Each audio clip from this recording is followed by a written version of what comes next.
Welcome to Anxiety Slayer. I'm Shan Vanderleek, and today I have the pleasure of speaking with Dr. Dain Heer. This is his fourth time joining us on Anxiety Slayer, which is super awesome. Dain is the co-founder of Access Consciousness. Dain has been such a big part of my life over the last 4 years, as has Access. So it's a thrill for me to bring you back on, Dain. Thank you so much for saying yes and coming back on Anxiety Slayer. Oh, Shan, I will always say yes to you. You say that we are fully capable of this journey and that consciousness will never give us anything we can't handle. Can we start there? Because a lot of our listeners would beg to disagree, feeling pretty stressed and pretty anxious. Yeah. Oh, I absolutely understand. I was there, 23 years ago. Go back and listen to any of the old shows. 23 years ago, I was at a place where I was out of here. And yet, for me, I had to get there to get here. And the difficulty is we're not often willing to know the future that our past is setting up if we choose. The other difficulty is we have something we've discovered recently called presumptive realities, which is where we presume what is based on what we're seeing and the limited perspective we're allowed to have of it. And I say allowed to have because we are the only ones who are allowing ourselves to have it, primarily because everybody else, those were the only perspectives they would have or allow anybody else to have. And we called them parents or friends or abusers or whomever. And so we presume that what we're going through is a wrongness. We presume that we're wrong. And that's one of the biggest presumptive realities we all function from. And it's interesting that you have to walk the path. In other words, you have to be present with whatever's showing up and take the step that you can take in this moment, in this 10 seconds. That's the only step you can take.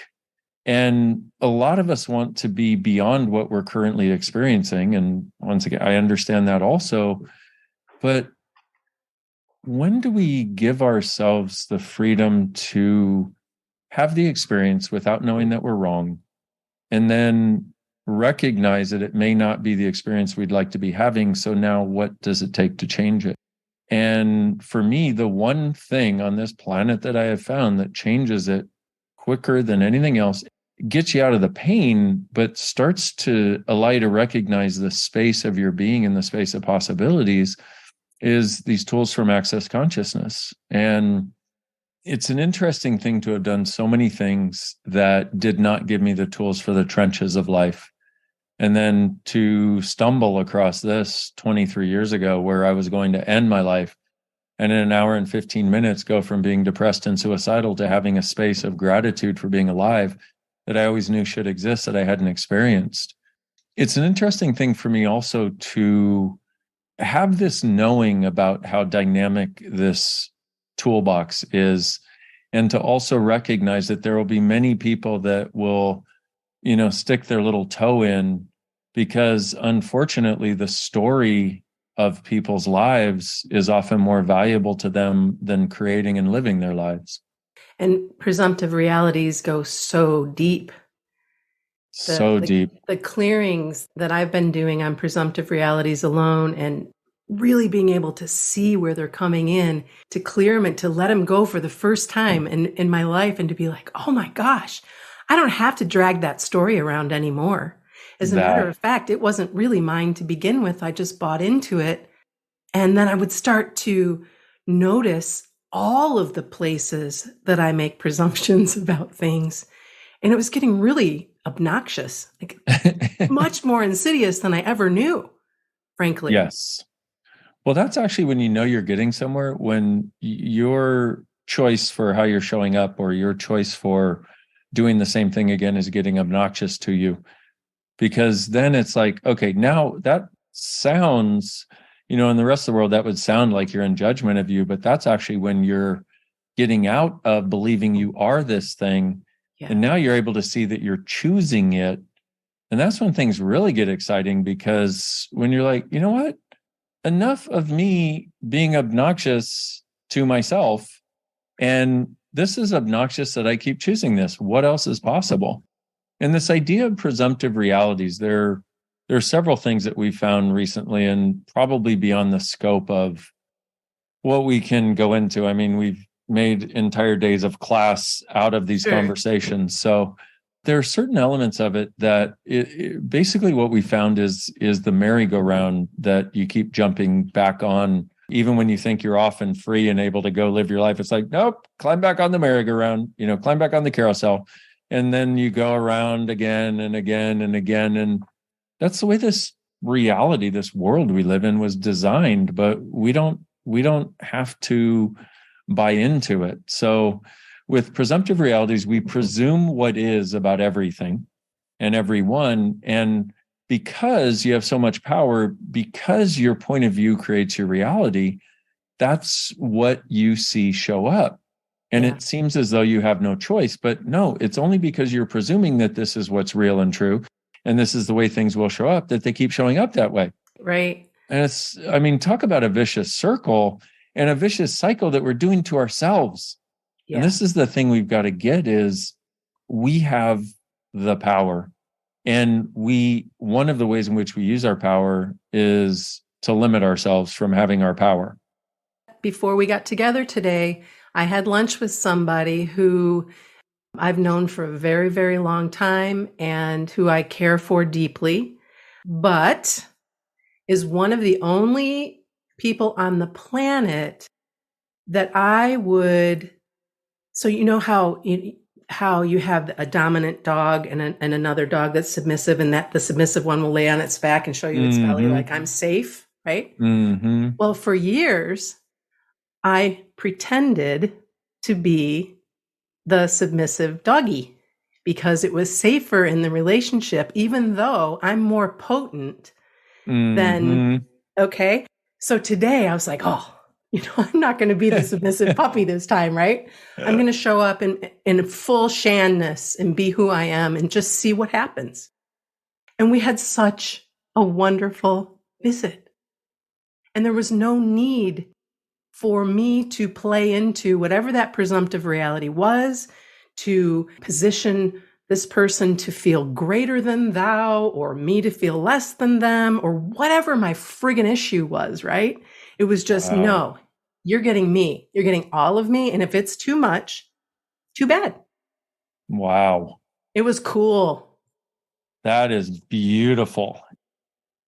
Well, so what I was looking at was being the Anxiety Slayer podcast. Energetically, see, for me, when people talk, I perceive energy, and there's no way to put that into words. We all do, actually, whether we know it or not. But when you're talking about exactly this situation with this person, and I'm so happy for you to have this particular experience today, but you chose it. You chose, hey, even if she hates me, even if I die, even if I explode, even if she explodes, even if we all explode, even if the restaurant explodes, even if the earth implodes, I'm being me. That's it. And it sounds like a conclusion, but it's not. It's more of a choice that's a malleable choice in the moment. But one of the elements that I see that creates anxiety is when you are the size of the universe and you have to presumptive reality, you have to compress that, because the presumptive reality is if you show up as everything you are, people are going to burn up, or they're going to abuse you again, or they're going to hate you, or whatever it is. That's our justification, which is where the presumptive realities are part of what comes in there. But that is one of the greatest sources of anxiety, is potent people trying to compress their dragon into a chihuahua suit. But nobody is talking from this place, right, that I know of other than Access. And I truly don't mean to make this an Access commercial, because I don't have that point of view. It's like, I think we're drawn to whatever will contribute to us the most at the time. But I'm also desiring to let people know that there's something different out there that sees you and sees that the anxiety you're experiencing, the stress, the depression, the suicidal thoughts, which I've had all of, are a result of you trying to suppress a potency and a capacity that you as a being already are. There's no unlocking necessary. The unlocking is in you making the choice to be it, even if it's not comfortable for others or comfortable for you. But what you realize in making that choice is, wow, look at how beautiful this interaction was. And then from there, you realize, okay, so a huge amount of our anxiety is where we're pretending to be less than we are. And also, if you have anxiety, do you see yourself as a potent, powerful person? Or can you pretend that you're the submissive dog whose job it is to lie on your back? But then what does that create? You know you're potent. You don't believe you have the freedom to. You have to now pretend that you're not. How much anxiety does that create? Yeah. So you have the choice to do that, to pretend that, and then you have the compounding factor of knowing that you're not that, and then having anxiety that you're pretending that you are that. Yep. And then having the anxiety that you don't have a way out of this vicious circle and cycle. Right. And what it really boils down to is you're way more potent than anybody's ever given you credit for. Right. And so many of us are, and maybe growing up, maybe we learned that we were too much. Maybe we were, the nickname for me from a couple of my teachers when I was really young was motor mouth. Yeah. Was, go stand in the corner and stare at the wall because you're too vibrant, you're too much going on, that kind of thing. Too much, right? Yeah. Well, too bad. Yeah. I am too much, whatever. That. Now I can say that to you now. And so through Access and through the work with Anxiety Slayer, I'll see so many of our listeners or people in our private groups will come forward and they'll be suffering in this loop. And I'll see it with Access with you as well. I'll see you address it. You'll have something that will come up again and again and again. And you're just like, please do the work, practice, make choices, practice. It's okay if you even just take a baby step, make a choice. And that's why I love how you say make a choice every 10 seconds. I remember hearing that for the first time years ago and thinking, what was he talking about? And now I'm like, oh, in 10 seconds, I can completely change my mind. In 10 seconds, I can go from being completely sad or low or heavy to, oh, wait a minute. I don't want that. Shake that off. Lightness. Yeah. Lightness of being, I can choose this. I can choose this. I can keep choosing. Now, from the outside looking in, I might look like a friggin' nut job. Insane person moving through it. And again, I don't care. That's the thing. When you truly don't care, there's no charge on it. Think about me, what you will. We have this tool and Access, interesting point of view. I have this point of view. And it's functioning from what we call allowance, which is where you truly are not resisting somebody's judgment because you realize judgment is not relevant. Why would I bother putting energy? It's like, why would a dragon bother with addressing a yapping chihuahua? And we live in a world in which judgment is given so much credence as though it's more powerful than us. So that's one thing. But also, what is speaking very loudly as we're having this conversation is how dynamically those with anxiety can use it to prove that they're not as powerful as they know they are. And also, it's socially acceptable.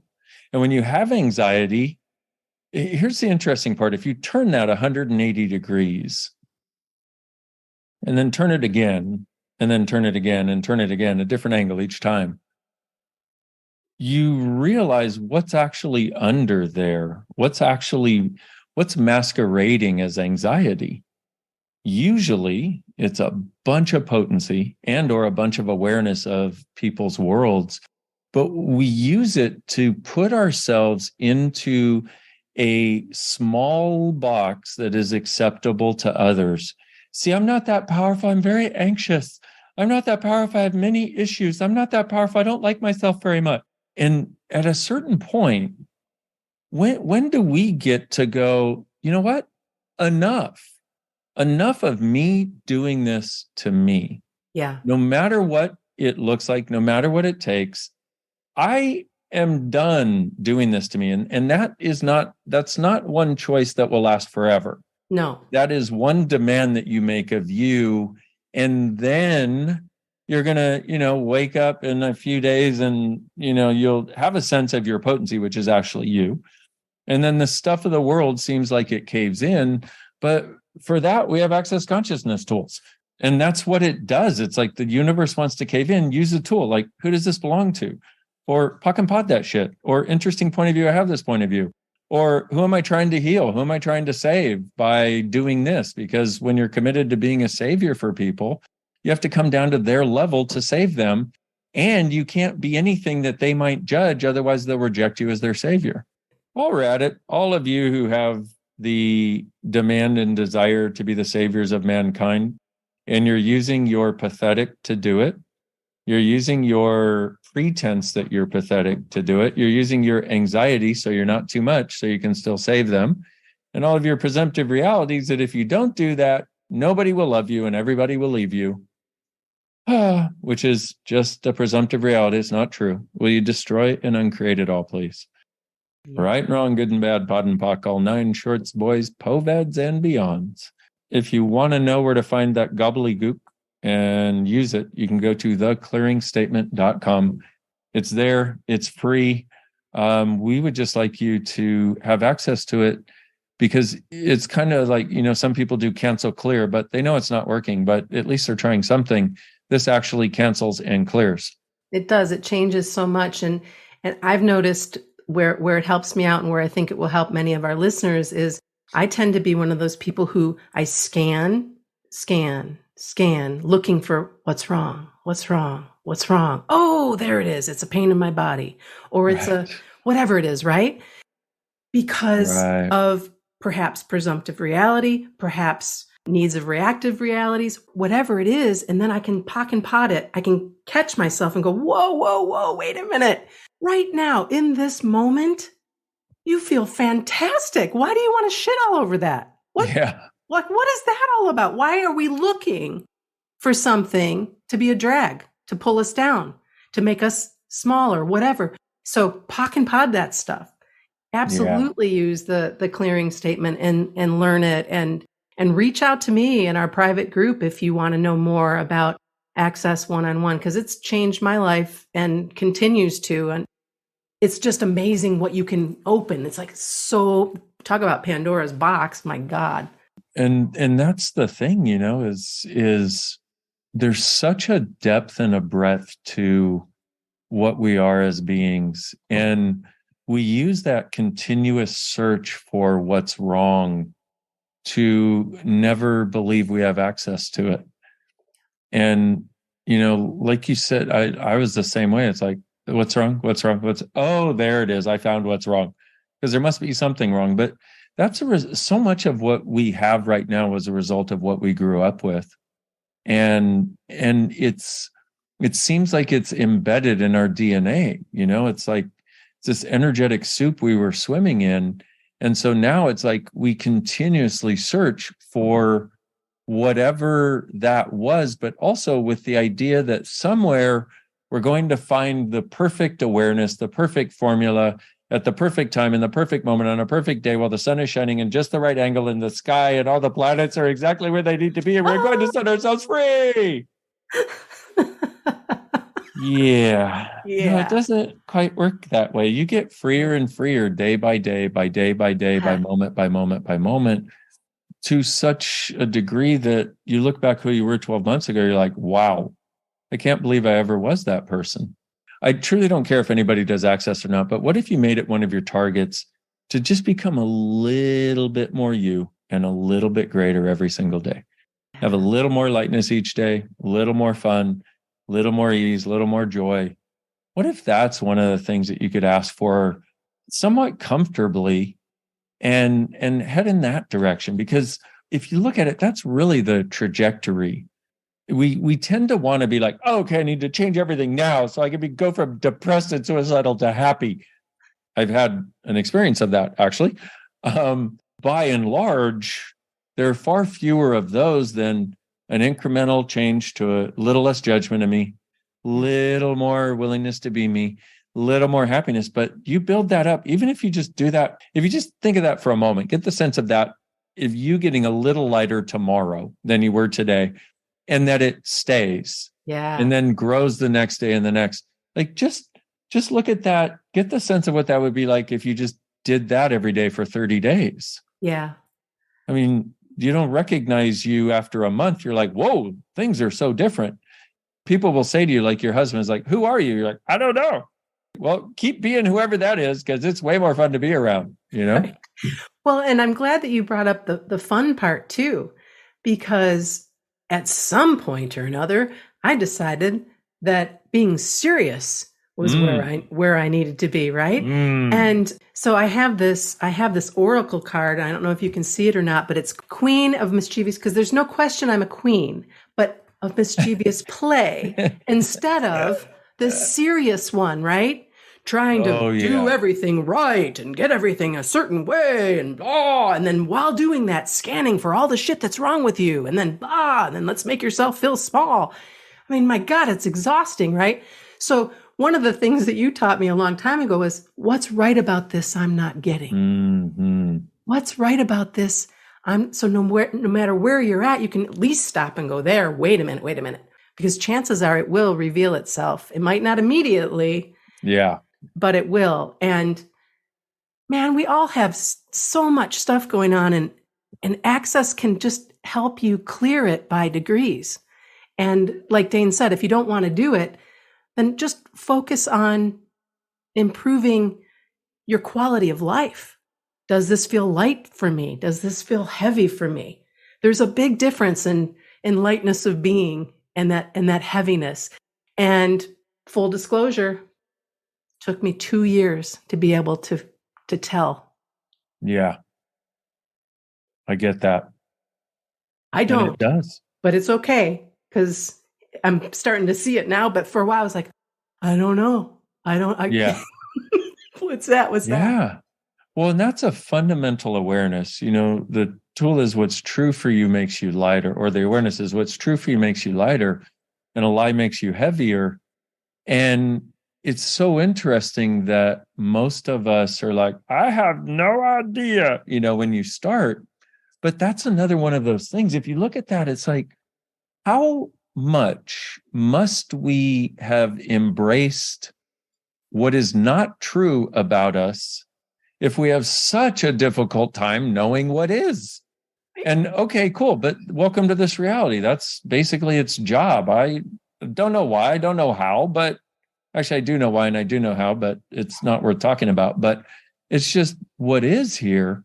And as you start to realize you're not helping anybody by focusing on what's wrong.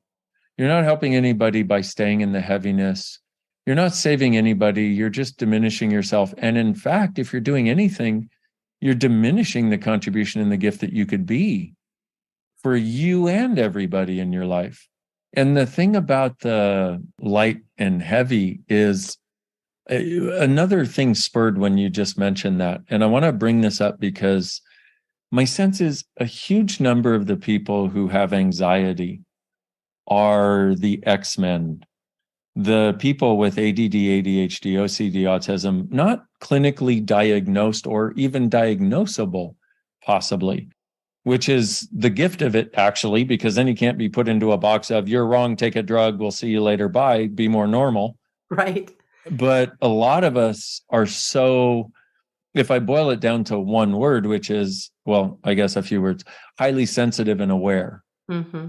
And so one of the elements of that, and let me just try to put this in English if I can, my ADHD is at an all-time high. So there's a bunch of things jumbled in my head as a backlog trying to enter the train station to get on the train to be said to go out my mouth. Anyway, I feel like I'm on platform 9 3/4 right now. But when you said that, the way we found everything that we found in Access, and we have thousands of tools, we have over 8,000 tools and perspectives on different things. But the way we found them is by working with people who have something going on and we're like, hey, what is it? What do we do with it? Can we change it? How do we change it? And one of the things that we found is there are people that function from this, what we call sonar awareness. Like with sonar, the submarine goes, deet, deet, deet, deet, deet, and it bounces off of something and comes back.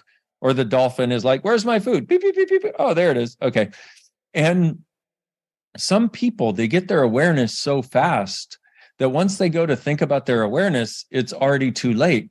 Yeah. And now they're misplacing the moment where the energy was there, and they already got it, but they're looking for it right now after they're thinking about getting it, but they already got the awareness.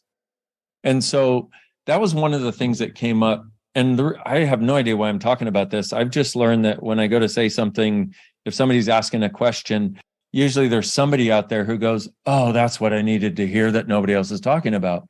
So how many of you, like if we talk about this light and heavy thing, or if you get asked any question, including in school, where you get asked the question and you get the answer faster than you can think, but then you try to think the answer, but you can't get the answer that you've already gotten, you can acknowledge it, you already got it. So how many of you is your problem with awareness that you're actually way faster than you've ever been acknowledged for, way faster than you've ever given yourself credit for, way faster than your teachers could understand because they were looking for you to be somewhat normal, and way faster than your parents could ever acknowledge. And everything you've done to make you wrong as a result of that, and believe that you're slow and unaware because you're actually faster than what people think is awareness. We destroy and uncreate it all, please. Times a gazillion, right, wrong, good, bad, all nine, pod, poc, shorts, boys, povets, and beyonds. Wow. I feel Wow. like, I mean, I know you were definitely speaking to me, but you were definitely, there's a lot of our listeners who are going to be like, what?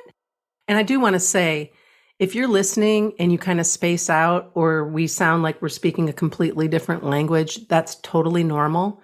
Come back and listen to the podcast again and again, and just know that that's just sometimes a part of it.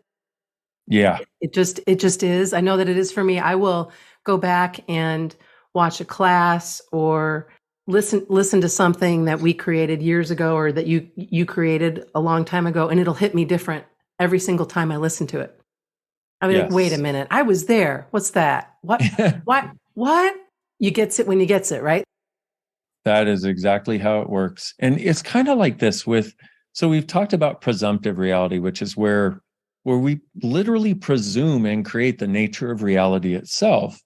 And when we do that, see, we're not beings who were born to come to conclusion.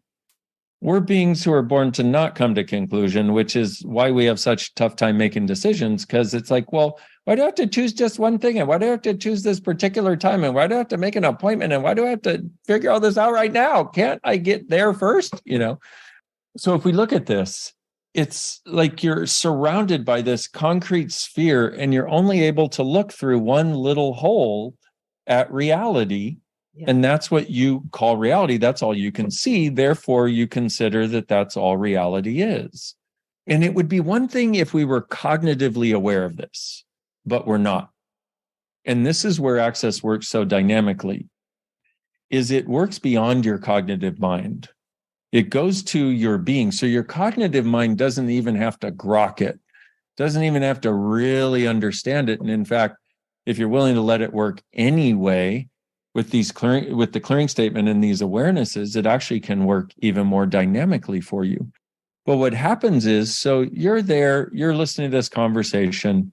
We're talking about you having a level of speed with your awareness that for a lot of you, remember, what's true makes you lighter. So you'll get light for a moment. But then what happens is all of your points of view about you that you bought, all of your presumptions of the nature of you interacting with reality, you're like, no, that can't be. Because if that were the case, I would have been it from the time I was little. It's like, yeah, you were, but nobody got it. You were, but you were made wrong for it. You were, but you were too much. You were, so you developed strategies so you don't believe you are anymore because it made you too different and too weird to be that weird and different. And that seemed really uncomfortable. So now you personally have developed your own personal strategies to make sure you're not nearly as fast as you know you are. Right. So now you're living this. We're presenting the information mostly because it showed up energetically while Shan was talking. So we're presenting the information, but you're still looking through that one little hole in the concrete sphere. And what this is doing, because you cannot maintain lies indefinitely. Right. You can maintain them for a long time, but you can't maintain lies indefinitely. And what you are as a being will eventually make a demand to be seen and to be lived. And so what happens is we'll have this conversation. What it does, it starts like using a chisel and sometimes a sledgehammer on that concrete wall, that concrete sphere around you. And what happens is, without you even doing a thing, without you even realizing what's happening, your being is saying, let me out, please. Yes. Which is probably why you're listening to this conversation, even though your mind can't track it. And so what happens is, in those things where you have the strongest concrete and have reinforced it the most, you won't be able to hear what we're saying, but your being is like, bring in the friggin' sledgehammer. So if it sounds like Greek translated into Russian by a Japanese person who's never spoken English, that's when it's your item. Yeah. And that's when, but your mind does not compute it, because your mind's job is to compute everything to keep you in the box that you and it decided would keep you safe. Right. Your being is like, I've had enough. Yeah. Living Where's in the the fun box in of that? wrongness. Exactly. Right? Like living in the box of wrongness and no joy and not actually liking you and pretending you're less than you are around everybody who requires it. It's like, God, that gets exhausting after a while. Yeah. So what's happening is we're busting apart the concrete. And so next time you listen, the hole that you're looking through will be a little larger. And you'll be like, oh, I can see more. I can actually hear more. And next time you listen, and so you listen that time, and without you knowing it, it's happening again and again and again and again. And before you know it, you have space rather than this need of staying inside this concrete sphere. And the sphere itself starts breaking apart. And you start going, whoa, I can see, I can live. Oh my God, how did this happen? I'll tell you how it happened. You chose. Yeah. This is your choice. There was a product that you offer called Waking Up Miraculously. Yeah. It's like a part 2 of Waking Up with Wings. Yeah. And I've been listening to it every single day since it came out. And so that's probably part of what my energy is today. But it's so cool, you guys. It's an audio file that you download, put on your headphones. I've been using it in my garden or in my bed or where, depending on where I'm at, put it on. And Dain walks you through some really cool clearings and awarenesses and energies that are just like this beautiful way to jumpstart your day. And it would be a great place for you to start, I think, if you're thinking, I kind of want to look more into Access. I'll make sure that there's a link in the show notes for you so that you can check that out. So this is a free offering, and I did post it in our group a couple of weeks ago, and you may have seen it there and went, I don't know. Whatever you do, don't pick it up. Yeah, don't pick it up. Don't get it. You don't want to listen to it. And don't get it while it's still free. Yeah, either. Don't get it while it's still free. Wait and then pay for it. Yeah, better idea. Yeah. Anyway, it's like 23 minutes long, you guys. And it's just this kick in the ass in the very best way to start your day and really give you an idea of what Access is all about. That'd be a great place to start. I think that's great. That would be wonderful. Yay. Is there anything else before we say goodbye today? Our time went. I know. Boom. Just one other resource. If you go to beingyoubook.com, there's an audio it's about a 55-minute audio of me reading the intro in the first chapter of Being You, Changing the World. And that is another great intro. It's a thing, once again, you just listen, but you're different afterwards. And it changes too. That book changes too. Isn't that just awesome? So weird, you guys. So I've read it twice and I've listened to it twice. And anyway, none of this might make sense at this moment, but if you dig in, you'll be like, what? You're like, what? I thought she was lying to me, but shit is true. My sister don't lie. It's just it's such a good way to show yourself this compassion and sweetness. That's what these gifts are. It's a gift. And that's what we are. And when I say we, I don't mean just you and me. Us. We have a degree of sweetness, a degree of kindness. And within that is our power. And we have been taught that is weakness. We've been taught that is wrongness. We've been taught it is the opposite of strongness, but it's not.